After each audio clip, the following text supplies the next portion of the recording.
But here I am in this small theater, doing my thing with people that I believed in, and actors who wanted to get big roles, which they were denied at the Playhouse. The Playhouse in the 70s, well, 60s and 70s, basically brought everybody in, like yourself, from Toronto. You know, they would go, RH, let's get him, rather than promoting Vancouver actors. So Yeah.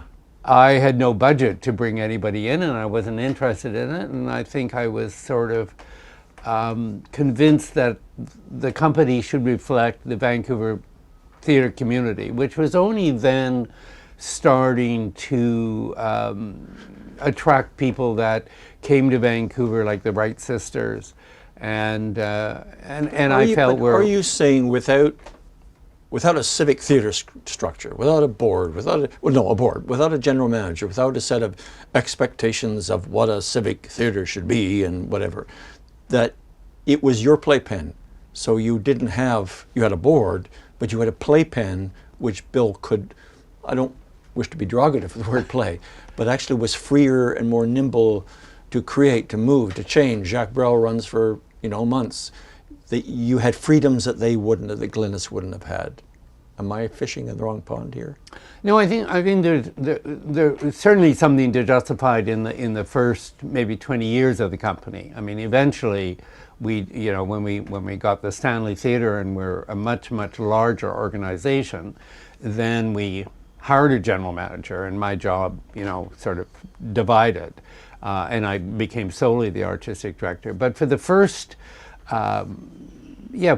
20 years or so, I mean, Granville Island was a major part of the change of the company. I think if we had not moved to Granville Island and opened the Granville Island stage in 1979, I don't think I would have stayed in the job. I mean, a 200-seat theater can hardly, create a stable livelihood. It's only so many seats, and I had all these other people that were working with us that I believed in and wanted to help, their careers. And so I think there was a kind of sense of looking ahead, looking forward, and thinking, okay, what can we do? And when the opportunity came up to be part of the Granville Island development, we seized it. And we picked the building that we're in right now and decided, well, let's make that it's an old warehouse. Let's convert that into a 450-seat theater with a thrust stage. And that was something different in the community. The Playhouse, as the regional theater, the Playhouse was built in the mid-60s, was a very typical 600, 700-seat theater that you would see in many communities in North America, or even Great Britain. It was a very kind of standard type theater.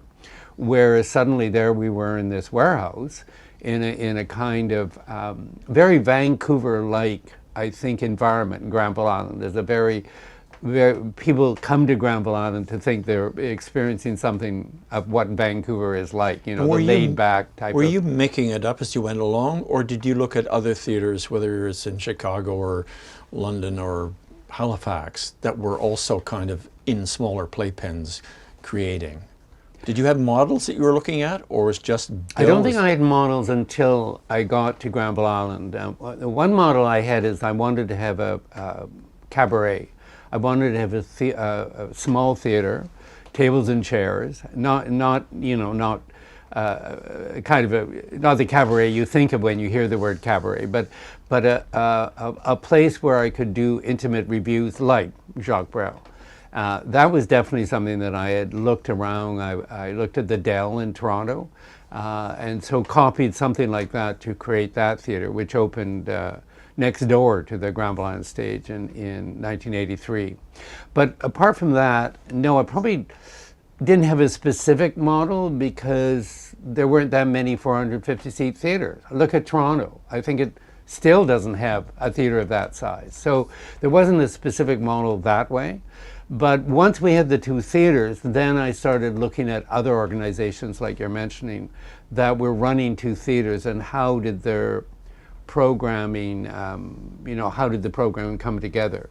My vision for the cabaret is that we would put on a show like a Jacques Brel and run it as long as we could, you know, a more kind of maybe commercial approach to it. And that worked. Initially, that worked very, very well.